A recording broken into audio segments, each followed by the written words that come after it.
আসসালামু আলাইকুম, অফ থেকে সবাইকে স্বাগতম। বাংলাদেশ দল বর্তমানে যুক্তরাষ্ট্রে অবস্থান করছেন। যুক্তরাষ্ট্রে সিরিজ খেলবে এবং টি-20 বিশ্বকাপ খেলবে। তবে টি-20 বিশ্বকাপ খেলতে যাওয়ার আগে, দেশ ছাড়ার পূর্বে বাংলাদেশ জাতীয় দলের অধিনায়ক নাজমুল হোসেন শান্ত এবং কোচ চন্ডিকা হাথুরুসিংহে একটি প্রেস কনফারেন্স করেন। সেই প্রেস কনফারেন্সে আমি উপস্থিত ছিলাম, তবে কিছু কারণে হয়তো প্রেস কনফারেন্সটা ধরা হয়নি।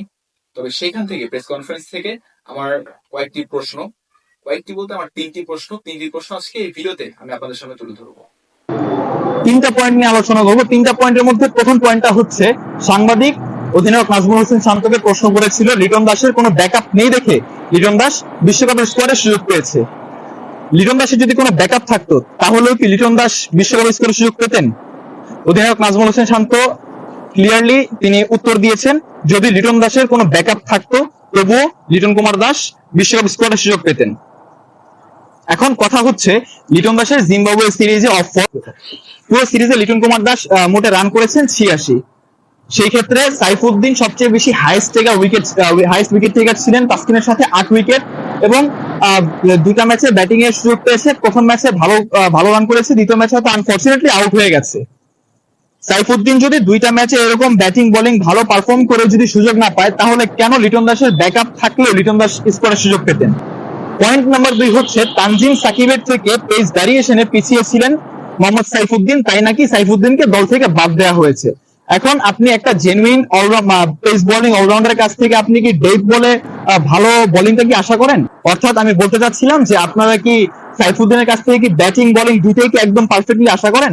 এটা তো কখনো সম্ভব না। একটা পেস বোলিং অলরাউন্ডারের ক্ষেত্রে কখনোই দুইটা সেক্টরে পারফেক্টলি রোল প্লে করা পসিবল না। আপনি হয়তো ওর ব্যাটিং পেলে হয়তো বোলিংটা মিস করবেন, বা বোলিং পেলে হয়তো ব্যাটিংটা একটু খারাপ যেতে পারে। আমার হিসেবে এটা মোটেও যৌক্তিক দেখায় না একটা পেসারের সাথে একটা অলরাউন্ডারের, পেস বোলিং অলরাউন্ডারের তুলনা করাটা। সেই ক্ষেত্রে তানজিম সাকিবের থেকে সাইফুদ্দিন এই বিশ্বকাপের স্কোয়াডে জায়গাটা ডিজার্ভ করেন। 3 নম্বর প্রশ্নটা হচ্ছে, নাজমুল হোসেন শান্তকে প্রশ্ন করা হয়েছিল ভারতের বিপক্ষে বাংলাদেশের প্রস্তুতি ম্যাচ আছে বিশ্বকাপ শুরু হওয়ার আগে, সেই বিশ্বকাপের সেই প্রস্তুতি ম্যাচটা বিশ্বকাপের মূল ম্যাচগুলোতে বাংলাদেশ দলের উপর কতটা ইম্প্যাক্ট করবে। সেখানে নাজমুল হোসেন শান্ত সাফ জানিয়ে দিয়েছেন যে সেই প্রস্তুতি ম্যাচটা মূল ম্যাচে কোনো ইম্প্যাক্ট করবে না। কিন্তু এইখানে আমার মতে বাংলাদেশের প্লেয়ারদের, পুরো বাংলাদেশ টিমের উপর এখানে ইম্প্যাক্ট করবে। কারণ আপনি বিশ্বকাপের আগে প্রস্তুতি নিচ্ছেন জিম্বাবুয়ের সাথে, ইউএস এর সাথে, সেখানে নর্মাল দলগুলোর বিপক্ষে আপনি বিশ্বকাপের প্রস্তুতি নিচ্ছেন। আপনার ব্যাটিং বোলিং যতই ভালো হোক, যতই খারাপ হোক, এই জিনিসটা বিশ্বকাপে কোনো ইম্প্যাক্ট করবে না। কারণ আপনি বুঝতে পারছেন না যে আপনার প্লেয়াররা কেমন খেলছে, আপনার ব্যাটসম্যান বোলাররা কেমন খেলছে, আপনার পারফরমেন্সটা কেমন হচ্ছে। আপনার ভারতের বিপক্ষে যে প্রস্তুতি ম্যাচটা আছে, সেটা দিয়ে মূলত আপনার মূল ম্যাচে আপনার যে শক্তিমত্তা সেটা বিবেচিত হবে। কারণ ভারত হচ্ছে একটা শক্তিশালী দল এবং বিশ্বের সবচেয়ে ডমিনেটেড একটা টিম। এই দলের বিপক্ষে বিশ্বকাপের প্রস্তুতি ম্যাচটা খেলা আপনাদের টিমের জন্য সেটা অনেক কিছু, আপনাদের টিমের অনেক লাখ ফেভার করে জিনিসটা। আমার মতে বাংলাদেশই পৃথিবীর একমাত্র দেশ যেখানে একটা পেস বোলিং অলরাউন্ডারকে দলে জায়গা পেতে হলে ডেথ ওভারে ভালো বোলিং করতে হবে, আর না হয় ওর বোলিং স্পিডটা একটু বেশি থাকতে হবে একটা জেনুইন পেসারের থেকে।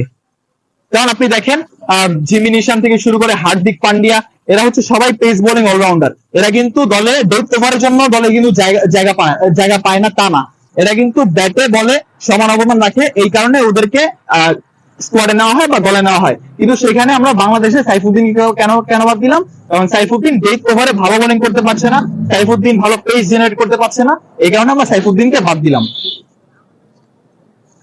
আপনারা এখন বলতে পারেন যে ভাই, সাইফুদ্দিন তো ওদের থেকে ওইরকম ভাবে ভালো ব্যাটিং করতে পারে না।